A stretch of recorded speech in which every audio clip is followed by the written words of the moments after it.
जय हिंद दोस्तों, कैसे हैं आप लोग। आशा करता हूँ स्वस्थ होंगे, मस्त होंगे, ज़बरदस्त होंगे। दोस्तों, आप लोग जो आरआरबी एनटीपीसी 2024-25 परीक्षा के लिए जो एक्सप्रेस सीरीज के अंतर्गत जीके जीएस की प्रैक्टिस सेट देख रहे थे दोस्तों या हल कर रहे थे दोस्तों, उसी का प्रैक्टिस सेट नंबर आज 10वां है, जिस पे हम लोग आज चर्चा करेंगे। दोस्तों, कई दिनों के बाद दोस्तों ये क्लास हो रही है। दोस्तों, आशा करता हूँ सभी लोग क्लास को अंत तक ज़रूर देखेंगे। दोस्तों, क्लास पे जितने लोग जुड़ चुके हैं दोस्तों, सभी लोग क्लास को लाइक कर दें, शेयर कर दें, अपने दोस्तों को भी बता दें। दोस्तों, आज ये क्लास हो रही है और क्लास चलने वाली है। दोस्तों, आइए आज की देरी न करते हुए क्लास को स्टार्ट करते हैं। दोस्तों, आइए प्रैक्टिस सेट नंबर 10 दोस्तों, आज का मोटिवेशनल थॉट के साथ क्लास को स्टार्ट करते हैं। दोस्तों, आज का मोटिवेशनल थॉट देखिए दोस्तों, क्या कह रहा है। सफलता उन्हीं की दहलीज पर दस्तक देती है जो व्यक्ति परिश्रमी होते हैं। दोस्तों, सफलता उन्हीं की दहलीज पर दस्तक देती है जो व्यक्ति परिश्रमी होते हैं। दोस्तों, क्योंकि जो परिश्रमी होता है दोस्तों, वो सफलता ज़रूर हासिल करता है। दोस्तों, आइए आज का पहला प्रश्न देखते हैं। दोस्तों, क्या कह रहा है।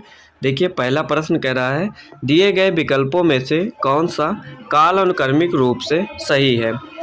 पहला है ताम्र पाषाण युग, लौह युग, कांस्य युग, नवपाषाण युग। लौह युग, ताम्र पाषाण युग, नवपाषाण युग, कांस्य युग। नवपाषाण युग, ताम्र पाषाण युग, कांस्य युग और लौह युग। कांस्य युग, नवपाषाण युग, ताम्रपाषाण युग, लौह युग। तो दोस्तों, इसका सही विकल्प क्या हो जाएगा। तो इसका सही विकल्प दोस्तों हो जाएगा तीसरा। आपसे काल अनुक्रमिक पूछा है दोस्तों, तो ये तीसरा आंसर इसका सही हो जाएगा, ऑप्शन नंबर 3 दोस्तों। नवपाषाण युग, ताम्रपाषाण युग, कांस्य युग, लौह युग। दोस्तों, आइए अगला प्रश्न देखते हैं। प्रश्न नंबर 2 दोस्तों क्या कह रहा है। प्रश्न नंबर 2 कह रहा है दोस्तों, प्रश्न नंबर 2 कह रहा है, ईस्ट में प्रजनन डैश की प्रक्रिया द्वारा होता है। किसके द्वारा होता है दोस्तों।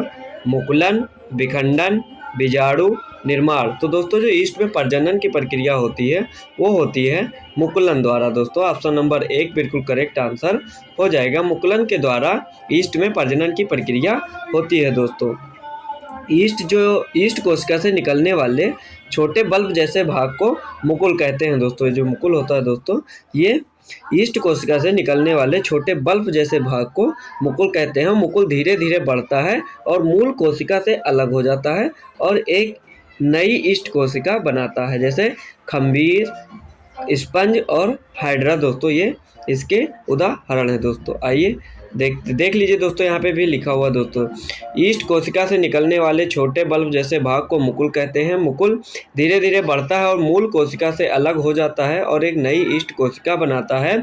उदाहरण खमीर, स्पंज और हाइड्रा। दोस्तों, आइए अगला प्रश्न देखते हैं। प्रश्न नंबर 3 दोस्तों क्या कह रहा है।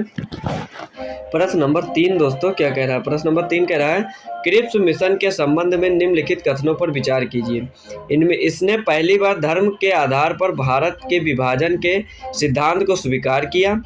कोई भी प्रांत जो संघ में शामिल होने के लिए इच्छुक नहीं है, उसका एक अलग संविधान हो सकता है और एक अलग संघ बना सकता है। ऊपर दिए गए विकल्पों में से कौन से सही है। दोस्तों, तो इस क्रिप्स मिशन के संबंध में दोस्तों जो कथन है दोस्तों, वो इसमें से पहले और दूसरे दोनों सही है। दोस्तों, ऑप्शन नंबर 3 बिल्कुल करेक्ट हो जाएगा। तो जो क्रिप्स मिशन के संबंध में जो कथन है दोस्तों, उसमें ये भी कहा गया था कि इसने पहली बार धर्म के आधार पर भारत के विभाजन के सिद्धांत को स्वीकार किया था और कोई भी प्रांत जो संघ में शामिल न होने के लिए इच्छुक है, उसका अलग से संविधान भी हो सकता है। ये दोनों बात बिल्कुल करेक्ट है। दोस्तों, प्रश्न नंबर 3 का ऑप्शन नंबर 3 बिल्कुल करेक्ट आंसर हो जाएगा। दोस्तों, आइए प्रश्न नंबर 4 देखिए दोस्तों क्या कह रहा है। प्रश्न नंबर 4 कह रहा है, भारत के निम्नलिखित स्वतंत्रता सेनानियों पर विचार कीजिए।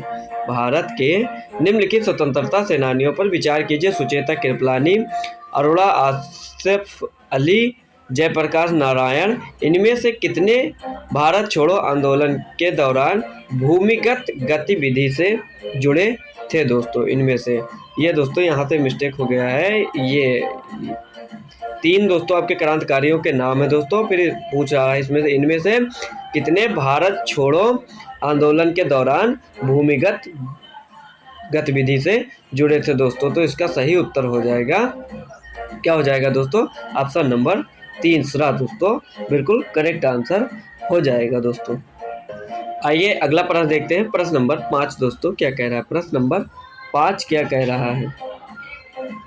प्रश्न नंबर 5 पूछ रहा है दोस्तों, सतलुज सतलुज और नदियों के बीच दोस्तों क्या, सतलुज नदियों के बीच स्थित हिमालय का भाग कुमाऊं हिमालय के रूप में जाना जाता है। ऑप्शन है सिंधु, काली, ब्रह्मपुत्र, तीस्ता। तो दोस्तों इसका सही उत्तर क्या हो जाएगा। इसका सही उत्तर हो जाएगा काली। ऑप्शन नंबर 2 बिल्कुल करेक्ट आंसर हो जाएगा दोस्तों क्या, सतलुज और काली नदियों के बीच स्थित हिमालय का भाग कुमाऊं हिमालय के रूप में जाना जाता है दोस्तों। आइए देखिए इसके बारे में दोस्तों क्या कह रहा है। कुमाऊं हिमालय पश्चिम में सतलुज नदी और पूरब में काली नदी के बीच स्थित है। काली नदी भारत और नेपाल के बीच सीमा बनाती है। कुमाऊं क्षेत्र अपनी प्राकृतिक सुंदरता, ट्रैकिंग ट्रेल्स और स्कीइंग, पैराग्लाइडिंग और रिवर राफ्टिंग जैसे साहसिक खेलों के लिए जाना जाता है दोस्तों। 6 नंबर क्वेश्चन कह रहा है दोस्तों, कह रहा है निम्नलिखित में से किस पदार्थ में मौलिक अम्ल पाया जाता है। क्या पाया जाता है दोस्तों, निम्नलिखित में से किस पदार्थ में मौलिक अम्ल पाया जाता है दोस्तों। सेब में, सिरका में, चींटी के डंक में या इमली में। तो दोस्तों इसका सही उत्तर हो जाएगा सेब में। ऑप्शन नंबर 1 बिल्कुल करेक्ट आंसर हो जाएगा दोस्तों। जो सेब दोस्तों है उसमें मौलिक अम्ल पाया जाता है, किसमें, सेब में दोस्तों। और दोस्तों जो इमली है दोस्तों, उसमें अगर पूछे कौन सा अम्ल पाया जाता है, जो इमली है दोस्तों, तो इसमें टार्टरिक अम्ल पाया जाता है। कौन सा, टार्टरिक अम्ल पाया जाता है दोस्तों। टार्टरिक अम्ल पाया जाता है किसमें, इमली में दोस्तों, टार्टरिक अम्ल पाया जाता है। सिरका पूछे दोस्तों, सिरका में एसिटिक अम्ल पाया जाता है। कौन सा, एसिटिक अम्ल पाया जाता है इसमें दोस्तों। आइए अगला प्रश्न देखते हैं। प्रश्न नंबर 7 दोस्तों क्या कह रहा है। प्रश्न नंबर 7 कह रहा है प्रधानमंत्री कौशल विकास योजना किस वर्ष शुरू की गई थी। प्रधानमंत्री कौशल विकास योजना कब शुरू की गई थी। 2019 में, 2015 में, 2014 में, 2020 में। तो दोस्तों ये शुरू की गई थी 2015 में। ऑप्शन नंबर 2 बिल्कुल करेक्ट आंसर हो जाएगा दोस्तों। ये प्रधानमंत्री कौशल विकास योजना 2015 में शुरू की गई थी दोस्तों। और यह योजना भारत सरकार द्वारा देश के युवाओं को कौशल प्रशिक्षण प्रदान करने और उन्हें रोजगार योग्य बनाने के लिए शुरू की गई थी दोस्तों। कब, 2015 में दोस्तों। आइए अगला प्रश्न देखते हैं। प्रश्न नंबर 8 दोस्तों क्या कह रहा है। प्रश्न नंबर 8 देखिए, कह रहा है वॉकिंग विद द कॉमरेड्स पुस्तक के लेखक कौन है दोस्तों। वॉकिंग विद द कॉमरेड्स पुस्तक के लेखक कौन है दोस्तों। सीताराम येचुरी, पुपुल जयकर, प्रकाश करात या अरुंधति राय। तो दोस्तों इसका सही उत्तर हो जाएगा अरुंधति राय। ऑप्शन नंबर 4 बिल्कुल करेक्ट आंसर हो जाएगा दोस्तों। अरुंधति राय जो है वो वॉकिंग विद द कॉमरेड्स पुस्तक की लेखक है दोस्तों। आइए अगला प्रश्न देखते हैं दोस्तों। प्रश्न नंबर 9 क्या कह रहा है। कह रहा है एक प्रसिद्ध क्रांतिकारी जतिन दास, एक प्रसिद्ध क्रांतिकारी जतिन दास दोस्तों, जतीन्द्र नाथ दास छोटी उम्र में निम्नलिखित संगठनों में से किस संगठन के एक सदस्य थे दोस्तों। हिंदुस्तान रिपब्लिक आर्मी के, अनुशीलन समिति के, आज़ाद हिंद फौज के या होम रूल लीग के दोस्तों। तो वो थे अनुशीलन समिति के सदस्य दोस्तों। किसके, अनुशीलन समिति के सदस्य थे। ऑप्शन नंबर 2 बिल्कुल करेक्ट आंसर हो जाएगा दोस्तों। जतीन्द्र नाथ दास ने बहुत कम उम्र में दोस्तों भारतीय स्वतंत्रता संग्राम में राजनीतिक कैदियों के लिए कार्य किया था दोस्तों। किसने, जतिन दास ने दोस्तों। और ये किसके सदस्य थे दोस्तों, अनुशीलन समिति के ये सदस्य थे दोस्तों। आइए अगला प्रश्न देखते हैं। प्रश्न नंबर 10वां दोस्तों क्या कह रहा है। प्रश्न नंबर 10 कह रहा है ध्वनि के संबंध में निम्नलिखित कथनों में से कौन सा सही नहीं है। ध्वनि निर्वात में गमन कर सकती है, मनुष्यों में वाक तंतुओं के कंपन से ध्वनि उत्पन्न होती है, अप्रिय ध्वनि को शोर कहते हैं, आवृत्ति हर्ट्ज में व्यक्त की जाती है दोस्तों। तो ये दोस्तों इसका क्वेश्चन पूछा है कौन सा संबंध, ध्वनि के संबंध में कौन सा कथन सही नहीं है दोस्तों। तो इसका सही उत्तर हो जाएगा हमारा पहला ऑप्शन नंबर 1, ध्वनि निर्वात में गमन कर सकती है दोस्तों। ये बिल्कुल गलत है दोस्तों। तो ये सही नहीं है दोस्तों। ऑप्शन नंबर 1 बिल्कुल सही हो जाएगा उत्तर दोस्तों इसका प्रश्न नंबर 10 का। दोस्तों आइए देखते हैं प्रश्न नंबर 11 दोस्तों क्या कह रहा है। प्रश्न नंबर 11 दोस्तों, प्रश्न नंबर 11 कह रहा है छत्तीसगढ़ के चौथे मुख्यमंत्री कौन बने। छत्तीसगढ़ के चौथे मुख्यमंत्री कौन बने दोस्तों। विष्णुदेव राय दोस्तों, नहीं विष्णुदेव साय दोस्तों, डॉक्टर रमन सिंह, भूपेश बघेल या राम विचार नेताम दोस्तों। तो जो छत्तीसगढ़ के चौथे मुख्यमंत्री हैं वो बने हैं विष्णुदेव साय दोस्तों। ऑप्शन नंबर 1 बिल्कुल करेक्ट आंसर हो जाएगा दोस्तों इसका। विष्णुदेव साय जो है दोस्तों कब बने हैं, 10 दिसंबर 2023 को दोस्तों। 10 दिसंबर 2023 को विष्णुदेव छत्तीसगढ़ के मुख्यमंत्री के रूप में चुना गया दोस्तों। ये भाजपा भारतीय जनता पार्टी के विधायक के रूप में कुनकुरी का प्रतिनिधित्व करते हैं दोस्तों ये विष्णुदेव साय जी दोस्तों। पार्टी पूछे तो बीजेपी पार्टी से ये है दोस्तों, किसके, बीजेपी पार्टी से है दोस्तों, बीजेपी, सॉरी जे उल्टा बन गया था दोस्तों। आइए प्रश्न नंबर 12 देखते हैं दोस्तों क्या कह रहा है। प्रश्न नंबर 12 क्या कह रहा है दोस्तों। प्रश्न नंबर 12 कह रहा है भारतीय संविधान का कौन सा अनुच्छेद न्यायपालिका को कार्यपालिका से अलग करता है। भारतीय संविधान का कौन सा अनुच्छेद जो है वो न्यायपालिका को कार्यपालिका से अलग करता है। अनुच्छेद 143, अनुच्छेद 50, अनुच्छेद 144 या अनुच्छेद 74 दोस्तों। तो इसका सही उत्तर हो जाएगा अनुच्छेद 50 दोस्तों। ऑप्शन नंबर 2 बिल्कुल करेक्ट आंसर हो जाएगा। अनुच्छेद 50 जो है दोस्तों वो किसमें, तो भारतीय संविधान के भाग 4 में दोस्तों अनुच्छेद 36 से 51 तक राज्य के नीति निर्देशक सिद्धांतों जिसको हम डीपीएसपी का उल्लेख उसे कहते हैं दोस्तों। और अनुच्छेद 50 जो है वो न्यायपालिका को कार्यपालिका से अलग करता है दोस्तों। एक दोस्तों प्रश्न है ग्राम पंचायत का संगठन किस अनुच्छेद में है दोस्तों। ये आप लोग जरूर बताइएगा दोस्तों किसका। दोस्तों प्रश्न लिख दे रहे हैं दोस्तों, इसका उत्तर आप लोग कमेंट में जरूर बताइएगा दोस्तों। ग्राम पंचायत का संगठन किस अनुच्छेद में है दोस्तों। का संगठन, ग्राम पंचायत का संगठन किस अनुच्छेद में है दोस्तों। इसका आप लोग उत्तर कमेंट में बताएंगे दोस्तों, किस अनुच्छेद में है दोस्तों। इसका उत्तर आप लोग कमेंट में बताइएगा दोस्तों। आइए हम तो अगला प्रश्न देखते हैं। प्रश्न नंबर 13 दोस्तों क्या कह रहा है। प्रश्न नंबर 13 क्या कह रहा है। प्रश्न नंबर 13 कह रहा है हॉकी इंडिया अवार्ड 2023 में major Dhyan Chand lifetime achievement award किसे मिला दोस्तों। Major Dhyan Chand lifetime achievement award किसे मिला था दोस्तों। मनप्रीत सिंह को, अशोक कुमार को, नीलकंठ शर्मा को या शमशेर सिंह को। तो दोस्तों इसका सही उत्तर हो जाएगा अशोक कुमार दोस्तों। ऑप्शन नंबर 2 इसका बिल्कुल करेक्ट आंसर हो जाएगा दोस्तों। अशोक कुमार को दोस्तों हॉकी इंडिया अवार्ड 2023 में दोस्तों अशोक कुमार को दोस्तों major Dhyan Chand lifetime achievement award मिला था। किसको दोस्तों, अशोक कुमार को दोस्तों। आइए अगला प्रश्न देखते हैं। प्रश्न नंबर 14 दोस्तों क्या कह रहा है 1657 में किस मुगल राजकुमार ने उपनिषदों का फारसी में अनुवाद किया था। किस मुगल राजकुमार ने उपनिषदों का फारसी में अनुवाद किया था दोस्तों। तो वो कौन थे दोस्तों। ऑप्शन है दोस्तों मुराद मिर्जा, दारा शिकोह, सुल्तान लुत्फुल्लाह या शाह शुजा।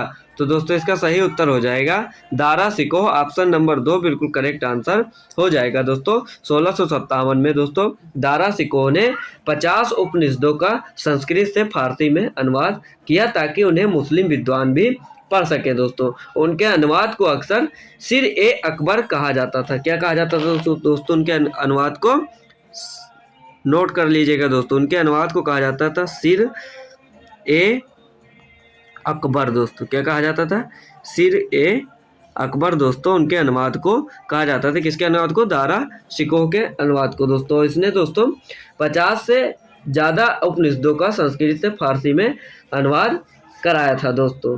दारा शिकोह मुगल सम्राट शाहजहां के सबसे बड़े पुत्र थे और उत्तराधिकारी थे दोस्तों।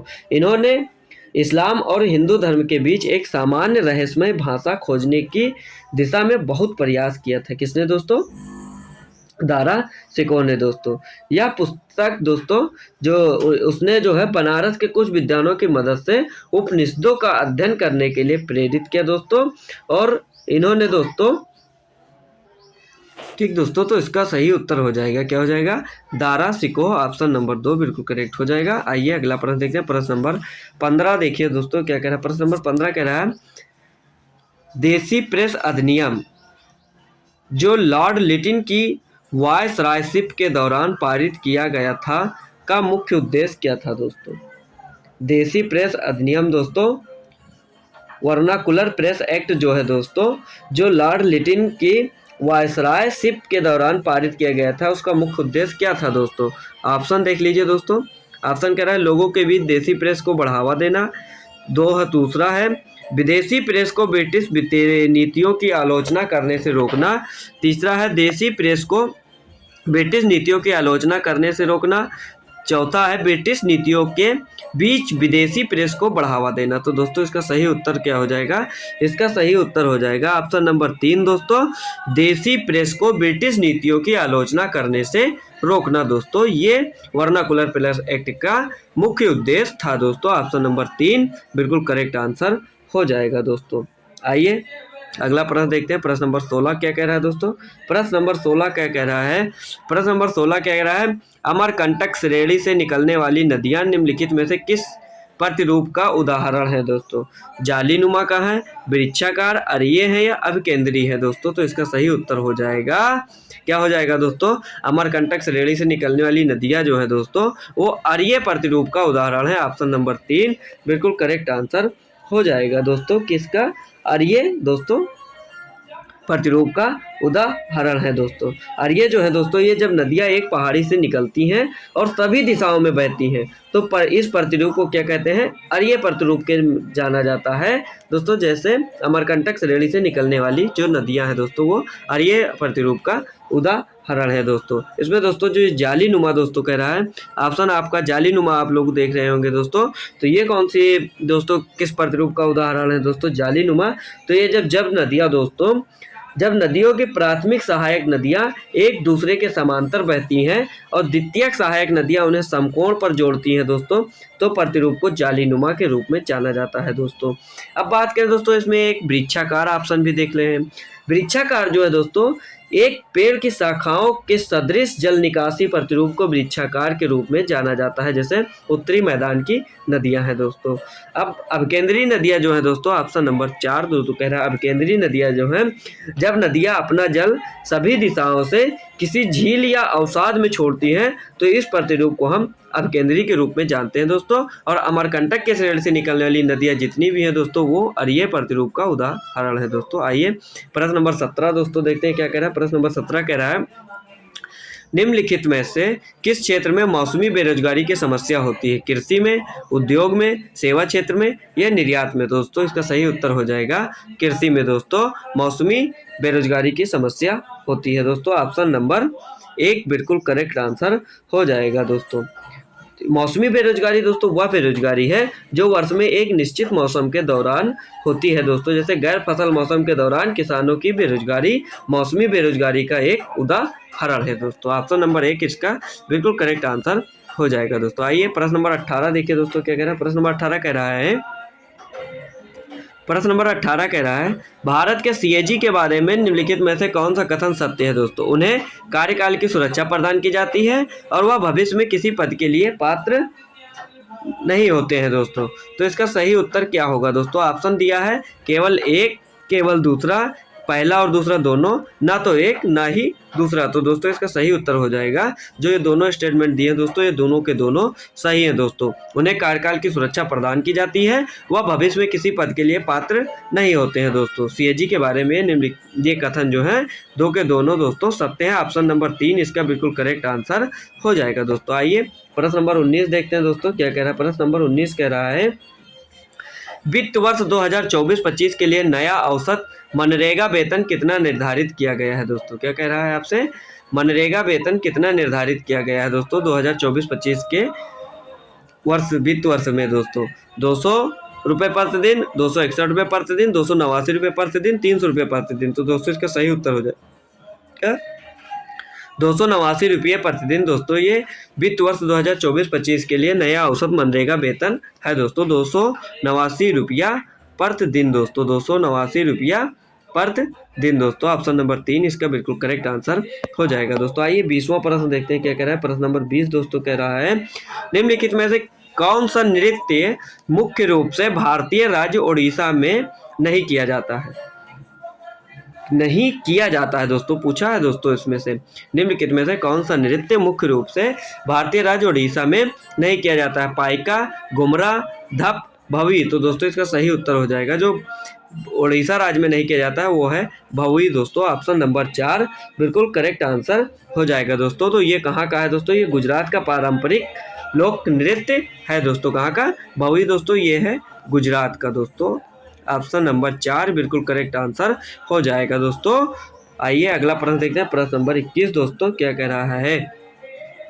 प्रश्न नंबर 21 कह रहा है, चोल साम्राज्य के संदर्भ में कदमाई निम्नलिखित में से किससे संबंधित है दोस्तों? चोल साम्राज्य के संदर्भ में कदमाई निम्नलिखित में से किससे संबंधित है? मजबूर श्रम का रूप, भू राजस्व, नृत्य रूप, कृषि रूप, कृषि भूमि। तो दोस्तों इसका सही उत्तर है जो कदमाई है दोस्तों, वो भू राजस्व से संबंधित है। ऑप्शन नंबर 2 इसका बिल्कुल करेक्ट आंसर हो जाएगा दोस्तों। आइए अगला प्रश्न देखते हैं। प्रश्न नंबर 22 दोस्तों क्या कह रहा है? प्रश्न नंबर 22 कह रहा है, लोकसभा में कोई भी कार्य करने के लिए न्यूनतम कोरम गण पूर्ति कितना आवश्यक है दोस्तों? लोकसभा में कोई भी कार्य करने के लिए न्यूनतम कोरम गण पूर्ति कितना आवश्यक है दोस्तों? ऑप्शन देख लीजिए दोस्तों। ऑप्शन है, सदन के सदस्यों की कुल संख्या का 10वां हिस्सा, सदन के सदस्यों की कुल संख्या का 1/4 हिस्सा, सदन के सदस्यों की कुल संख्या का 1/3 हिस्सा है, और चौथा कह रहा है सदन के सदस्यों की कुल संख्या का 5वां हिस्सा। तो दोस्तों इसका सही उत्तर हो जाएगा सदन के, ऑप्शन नंबर 1 दोस्तों, सदन के सदस्यों की कुल संख्या का 10वां हिस्सा जो है दोस्तों, ये लोकसभा में कोई भी कार्य करने के लिए न्यूनतम कोरम गणपूर्ति है दोस्तों। सदन के सदस्यों की कुल संख्या का 10वां हिस्सा दोस्तों। ऑप्शन नंबर 1 इसका बिल्कुल करेक्ट आंसर हो जाएगा। आइए दोस्तों देखते हैं प्रश्न नंबर 23 दोस्तों क्या कह रहा है? 23 कह रहा है, आदर्श गैसों के मिश्रण का कुल दाब आंशिक दाबों का योगफल होता है या आंशिक दाबों का नियम है दोस्तों? ऑप्शन देख लीजिए, डाल्टन, बॉयल, चार्ल्स, उपयुक्त में से कोई नहीं। तो इसका सही उत्तर हो जाएगा डाल्टन। ऑप्शन नंबर पहला बिल्कुल करेक्ट आंसर हो जाएगा दोस्तों। आइए देखते हैं अगला प्रश्न। प्रश्न नंबर 24 दोस्तों क्या कह रहा है? ग्लोबल ट्रेड अपडेट रिपोर्ट 2024 किसके द्वारा प्रकाशित की गई है? ग्लोबल ट्रेड अपडेट रिपोर्ट 2024 किसके द्वारा प्रकाशित की गई है? व्यापार एवं विकास पर संयुक्त राष्ट्र का सम्मेलन, विश्व बैंक, अंतर्राष्ट्रीय मुद्रा कोष, विश्व व्यापार संगठन। तो दोस्तों इसका सही उत्तर हो जाएगा ऑप्शन नंबर 1 बिल्कुल करेक्ट हो जाएगा। क्या? व्यापार एवं विकास पर संयुक्त राष्ट्र का सम्मेलन दोस्तों, ग्लोबल ट्रेड अपडेट रिपोर्ट 2024 इसी के द्वारा प्रकाशित की गई है दोस्तों। आइए 25 देखते हैं दोस्तों। यस, 2 क्वेश्चन हो गए दोस्तों। इसका ऑप्शन नंबर पहला बिल्कुल करेक्ट आंसर हो जाएगा 25 का दोस्तों। आइए देखते हैं अगला प्रश्न। प्रश्न नंबर 26 दोस्तों क्या कह रहा है?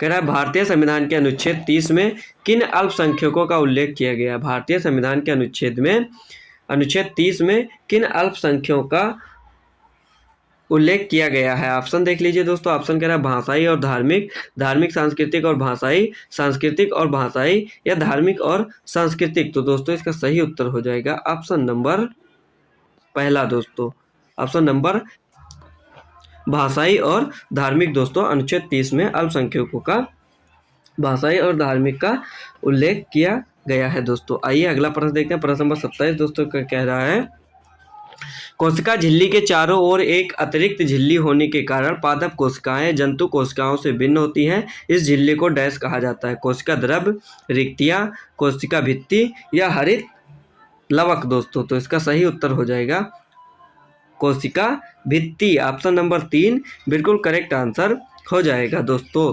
इस झिल्ली जो होती है दोस्तों, कोशिकाओं से भिन्न होती है, जो उस झिल्ली को कोशिका भित्ति भी कहते हैं दोस्तों। और इसमें दोस्तों कोशिका भित्ति पादप कोशिकाओं में मौजूद होती है, लेकिन यह जंतु कोशिकाओं में नहीं पाई जाती है, और यह सेल्यूलोज और काइटिन से बनी होती है दोस्तों। आइए अब अगला प्रश्न देखते हैं। प्रश्न नंबर 28 दोस्तों क्या कह रहा है? प्रश्न नंबर 28 कह रहा है, रिपल संरचनाएं बरखान, लोयस, मशरूम, चट्टानें निम्नलिखित में से किससे संबंधित हैं दोस्तों? ऑप्शन देख लीजिए, मरुस्थलीय स्थलाकृति से, लैक्यूट स्ट्रीन निक्षेप, कार्स्ट स्थलाकृति, तटीय भू आकृति। तो दोस्तों इसका सही उत्तर हो जाएगा मरुस्थलीय स्थलाकृति। ऑप्शन नंबर 1 बिल्कुल करेक्ट आंसर हो जाएगा दोस्तों। आइए 29 देखते हैं दोस्तों। प्रश्न नंबर 29 देखिए दोस्तों क्या कह रहा है। कह रहा है सजदा सिजदा पैबोस प्रणाली किस दिल्ली सुल्तान द्वारा शुरू की गई थी दोस्तों। ऑप्शन देख लीजिए दोस्तों। ऑप्शन है कुतुबुद्दीन ऐबक, गयासुद्दीन बलबन, अलाउद्दीन खिलजी या मोहम्मद बिन तुगलक। तो दोस्तों ये जो सजदा और पैबोस प्रणाली है दोस्तों, ये शुरू की गई थी किसके द्वारा, गयासुद्दीन बलबन के द्वारा। ऑप्शन नंबर 2 बिल्कुल करेक्ट आंसर हो जाएगा दोस्तों। आइए प्रश्न नंबर तीसरा देखते हैं दोस्तों। प्रश्न नंबर तीसरा कह रहा है भारतीय संविधान के निम्नलिखित में से किस अनुसूचियों में केंद्र और राज्य सरकार के बीच विधायी शक्तियों का विभाजन निर्धारित किया गया है दोस्तों। तीसरी अनुसूची या चौथी अनुसूची, पहली अनुसूची या 7वीं अनुसूची। तो दोस्तों जो भारतीय संविधान में 7वीं अनुसूची में दोस्तों केंद्र और राज्य सरकार के बीच विधायी शक्तियों का विभाजन निर्धारित किया गया है, तो इसलिए इसका सही उत्तर हो जाएगा ऑप्शन नंबर 4 7वीं अनुसूची बिल्कुल करेक्ट आंसर हो जाएगा दोस्तों। आइए प्रश्न नंबर 31 दोस्तों देखते हैं क्या कह रहा है। प्रश्न नंबर 31 कह रहा है डैश में वह गतिविधियां शामिल हैं जिनमें प्राकृतिक उत्पादों को विनिर्माण के तरीकों के माध्यम से अन्य रूपों में बदल दिया जाता है, जिन्हें हम औद्योगिक गतिविधियों के साथ जोड़ते हैं दोस्तों। ऑप्शन है प्राथमिक क्षेत्र, द्वितीयक क्षेत्र, तृतीयक क्षेत्र, उपयुक्त में से कोई नहीं। तो दोस्तों इसका सही उत्तर हो जाएगा, क्या हो जाएगा, इसका सही उत्तर हो जाएगा दोस्तों द्वितीयक क्षेत्र। ऑप्शन नंबर 2 बिल्कुल करेक्ट आंसर हो जाएगा दोस्तों। शोर बहुत ज़्यादा हो रहा है दोस्तों, मोहल्ले में बाजा बज रहा है दोस्तों, तो इससे आप लोग डिस्टर्ब ना हो दोस्तों, इसलिए आज की क्लास को यही विराम कर दे रहे हैं दोस्तों। आगे के प्रश्न दोस्तों आपके आगे प्रैक्टिस में करवा दे जाएंगे दोस्तों। अभी लगभग 7-8 प्रश्न बचे हैं दोस्तों, तो इसको हम बाद में करवा देंगे क्योंकि शोर बहुत हो रहा है दोस्तों। तो दोस्तों तब तक के लिए दोस्तों धन्यवाद।